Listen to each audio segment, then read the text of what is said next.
Today on Corinne's Picks, we have Howard Cash, one of the organizers of the Afro-American Photographers Annual Project. I'ma show you how to party.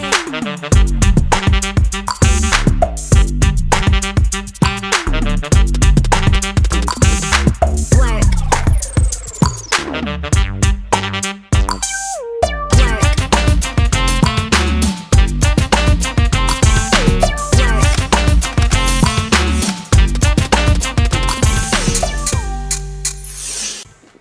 Today, we're fortunate to have Howard Cash. He's one of the organizers of the Afro-American Photographers Annual Project. Welcome. My pleasure. Welcome. It's a pleasure to be here. I am just eager to really get into the subject with you. It's such a remarkable project. I was going over many of the images that you sent me last night, and I was overwhelmed. I was just overwhelmed. Can you? I don't want to talk too much because we have a lot to show. Okay. But if you could just give us an overview of this amazing project, what are your goals, the aim? Definitely name drop some of the members. If you Okay. could just Okay. talk a little bit about the project. Okay. The project really stands on the shoulders of the Black Photographers Annual, which came out in 1973. They published 4 annuals, and they ended up in 1980. So for that amount of time up until now, nothing's been published. But it was the first time such a variety of Black photographers' works were in one binder. And it showed our talent, our sensitivity to the Black community, our love, et cetera, and the beauty of the Black community. So here we go, fast forward 2019, we're putting together another annual with many more photographers, because there's so many more photographers now that are photographing, plus many of the photographers from the annual itself, the original annual. So that's one of the things I'm having fun with. Many of them are my friends and colleagues, and they've been very supportive. And so we're looking forward to publishing, if not by the end of this year, the first part of next year. And how is this project being funded? Well, we were lucky. Dwayne Jones from the State Bank of India, New York, gave us a grant for $7,000. And then we're going to be doing GoFundMe, YouTube, other media platforms in order to raise more funds. Maybe also writing for more grants. So we're in there. Okay, so who are some of the photographies we're going to see today on this program? Well, the minute you flash, I can let you know who they are, and et cetera, okay. because I don't know the order you have, or why no, whatever.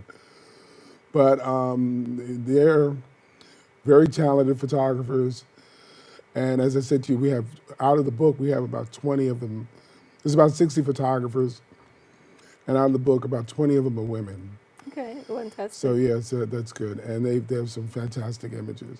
Like I said, I was looking at the images last night, and I was just overwhelmed. I was so enthralled. They're amazing images, and I don't want to spend a lot of time talking.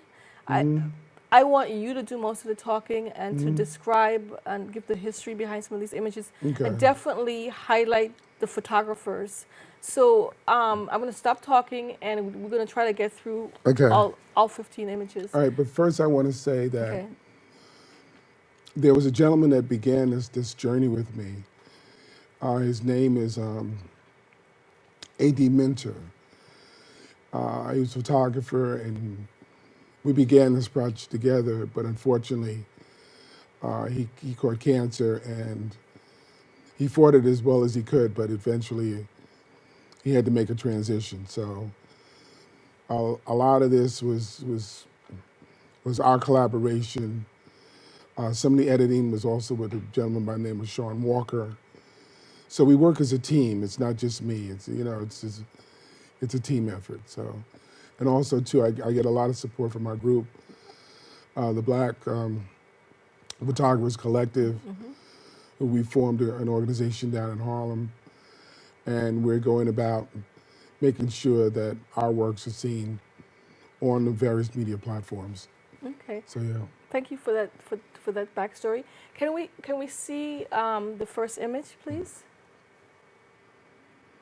Okay, the first woman is Kwame Yeboah, and he lives up in Yonkers, a young photographer, and it's called First Love, and it was taken at the Shrine in Harlem, and I understand the man.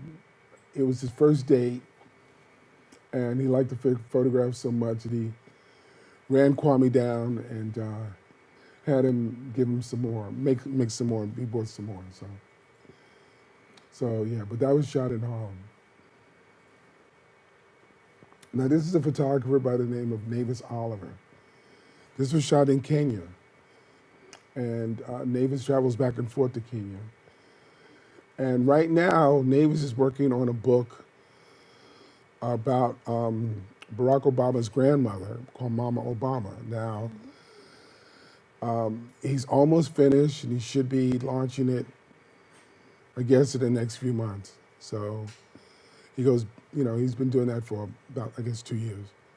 So yeah, that's Navis Oliver. That's his work. That's my work, Angels on the Beach. I took it, I think it was 2004. It's from the Ma'afa ceremony, and it takes place every year. It used to take place on Far Rockaway. Now I understand they have a new location for it, but that's the morning. What do we call it? Well, the idea is that in the morning there's candlelights, and we go and we wait, and the dancers come. And there's a word for it, morning something, which I can't think of right now. But it's really a beautiful time to be, because it's just sun's coming up, ocean's back there and in the background, and they come on and they just, it's just beautiful. So, And it's part of the Yoruba religion, I take it. Oh, the idea of the Ma'afa is to pay tribute to those of us that died in the Middle Passage coming from Okay. Africa. Oh, okay. So I think it's called the morning procession, Oh, okay. or sunrise dance. But yeah, it's really a beautiful, a beautiful energy. And I left the Bronx to shoot that at about, I guess it was around like 3 o'clock in the morning. So when I arrived at the church, and they took us to the beach, and that was it. We began. I just waited, and it was beautiful. Fantastic. Okay. The one that we're looking at now is the image of A.D. Mentor. A.D. covered a lot of the protests in New York, and unfortunately, it won't be in the book because we don't have a high-res image. Right, right. But like I said, I just thought I would, I think that's Black Lives mention- Matter. Yeah, it's Black Lives Matter. He covered a lot of rallies, a lot of protests, and he was just plus he was a wonderful energy. So very positive, and so yeah, it was good, and I know wherever he is, he's helping to guide us through this project. So yeah. Now this is the work of Glenda Jones, and she lived for a long time in East Africa, and this work originally was in color. But I mean, it's whether color or black and white, it's just such a powerful, beautiful image. And Glenda is going to be the one that one of the artists we're going to highlight in the book, what we're going to call spotlight, more or less a spotlight interview Okay. where we're going to talk about her and her work and her years that she spent over in East Africa. Wow. I think it was Tanzania, but yeah. Now that's Marty Williams. Marty Williams is out of the DC area. Now, this is where we differ from the photographers of the original album. And that's today we have, the utilization of cell phones as for selfies, where those weren't available during that time. So, and as you can see, these three beautiful women are taking their photograph. But not only that, if you look through all social media, you'll see so many people taking photographs of themselves and their friends and their families. It's just, it's just part of today's life. I love the title of this one. This one's called Sister Selfie. Yep, just a selfie. I love it. Yep. And they all have these beautiful natural hairstyles. Yeah, that's one of the beautiful things about it too. The idea that black women are moving more towards natural hairstyle and is allowing them to, if they can get through whatever corporate policies they're dealing with, allows them to really portray their natural beauty. Absolutely. Yeah. Now this is the work of a gentleman in Brooklyn, Leroy Henderson. And it's a biker's photograph, and it's just beautiful. I've always loved it. It was like a Black Bikers Association or an event. They got together, and Leroy is just such an outstanding photographer. His work has been collected by the Virginia Museum of Fine Art, and this is just a phenomenal image. We have about 3 minutes left. We'll look at a couple more, and then we'll go to break. Okay, this is Sean Walker. That's his work. And Sean has been photographing in Harlem for over 40 years. Sean recently was also collected by the Virginia Museum of Fine Art, and he has a show coming up in the Guggenheim. It's either the Guggenheim or the Whitney. I think it's the Guggenheim. But yeah, Sean Walker, this is from the days of the Million Youth March.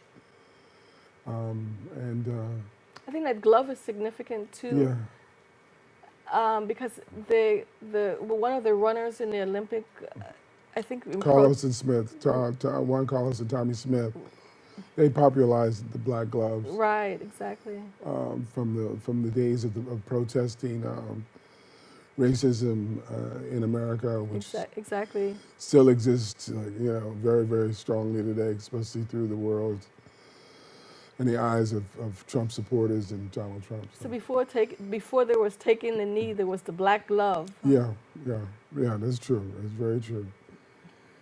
Very true. So yeah, that's some of the work we're dealing with, and like I said, they're outstanding, talented photographers that, unfortunately, because of the racism, do not get the exposure that they deserve. So, Absolutely. We're going to go to break, and after the break, we'll continue exploring that wonderful annual that you're putting together. okay. And we'll, give the audience a chance to know how they can support you. Okay, great. Okay.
Welcome back. When we Thank you. left off, we were exploring some of the work of your photographers for the Afro American Photographers Annual, and you were basically given descriptions of the images we have. We have about 6 more images. Perhaps you could talk a little bit, and then we can explore some of these images. So the next image, please. Okay, this is the work of Frank Stewart. And I think this was shot around 1973 or 77. It was taken in Brooklyn. And the concept of this annual is community. So everything you're seeing is related to the black community, whether it's in Africa or whether it's in Brooklyn. It relates to how we live, what we value, how we see the world as a people. So yeah. Now this is a beautiful image. This was taken in the Bronx, Wow. and the Wow. First Lady came up to the Bronx. I think it was veterans or the wives of veterans or something that had to do with that. And this is a photograph by Terrence Jennings. And it's called, I think, A Loving First Lady. And Michelle is just incredible, but as I said, as a human being. But as I said, this was taken in the Bronx. But it looks very authentic. You see tenderness, you see humility. I mean, I think this is one of the best portraits I've seen of Michelle Obama, Yeah. actually. And I love the lighting on her face and the woman's hair.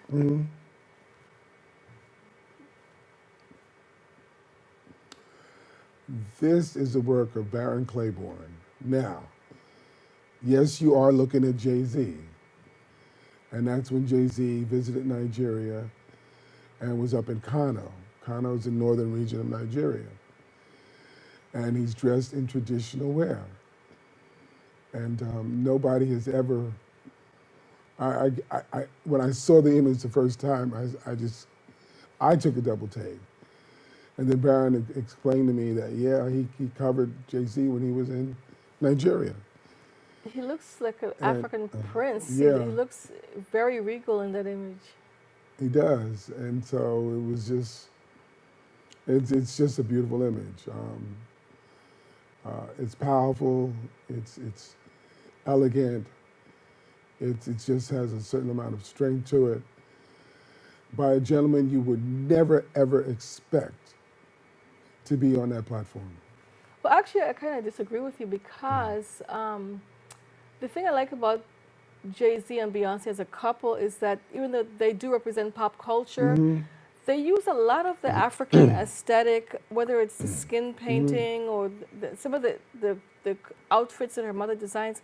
They always have a hint of Africa, and I've always appreciated that about Beyonce, that she really does honor her African heritage. Right.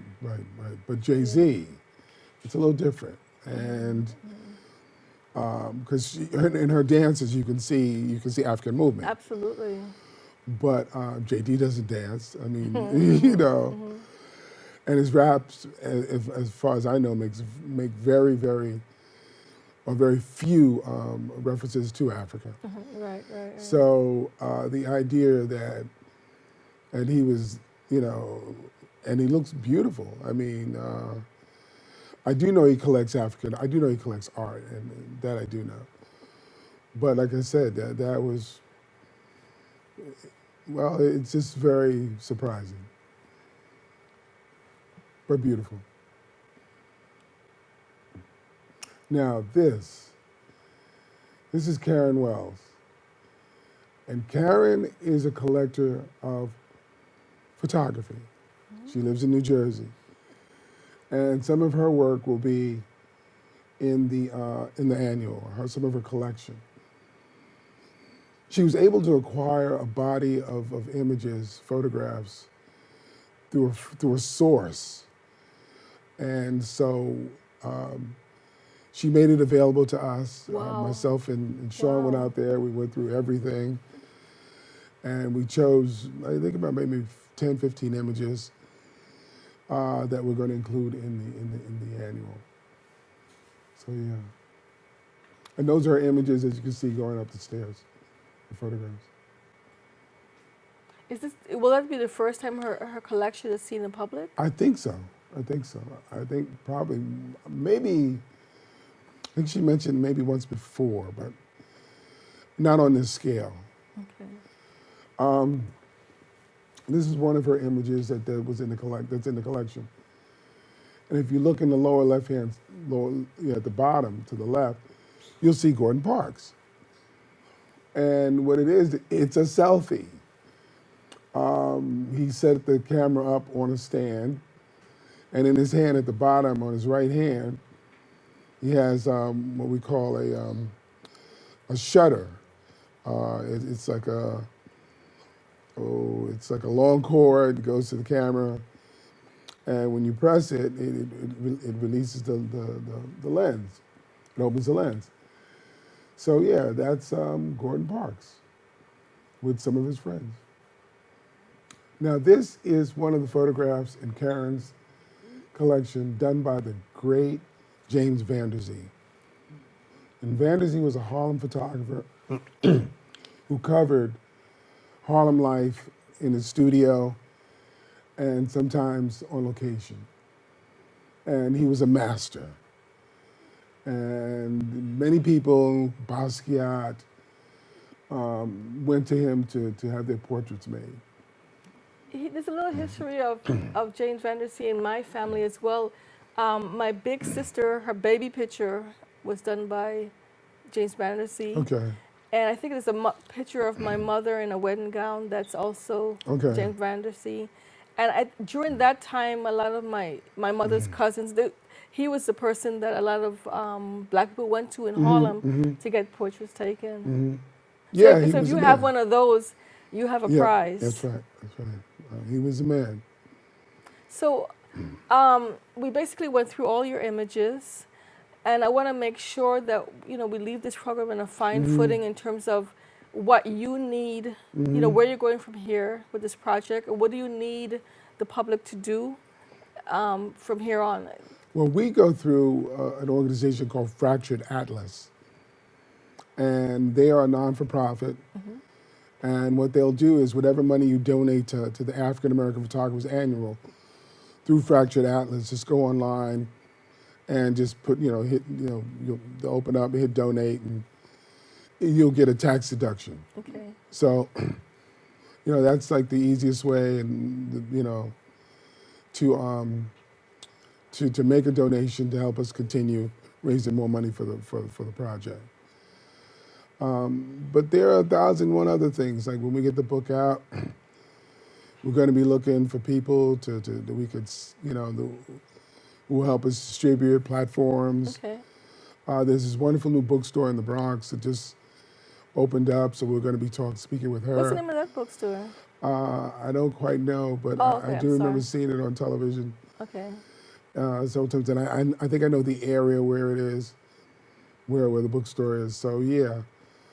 But libraries and So you're gonna be looking for distributors. distributors and places, Distribution, distribution. Okay. Because we feel that the work should be. See, the work allows us to love ourselves, and it allows other people to appreciate us, and our culture, and our beauty and our intelligence, and all the wonderful things that go with a culture making the best out of every day they can. So, that's a positive note. And especially for young kids to see themselves in a positive note. Absolutely. Boys and girls, there were some images that came in that we're not going to show, Cardi B-ish, because, it doesn't have a place in this platform. So, in this project. So basically, it's a way that we can feel good about ourselves as Black people as we struggle through these Trump years and deal with all the injustices of American life. But at the same time, it gives white people a chance and others to learn and to see the humanity in black people, not just in America, but also we have imagery from Africa and many other places. Okay, so I'd like to tell you that your presence in the show has been truly a gift to me. I really appreciate you coming on the show. This project is very worthwhile, and I hope to, I'm actually going to follow up with more of your work, and I will continue to follow this project and try to, expose the public to other photographers as much as I can. So thank you very much for being My on the pleasure. show. It's been my pleasure. Thank you so much. Thank you, my sister. Okay.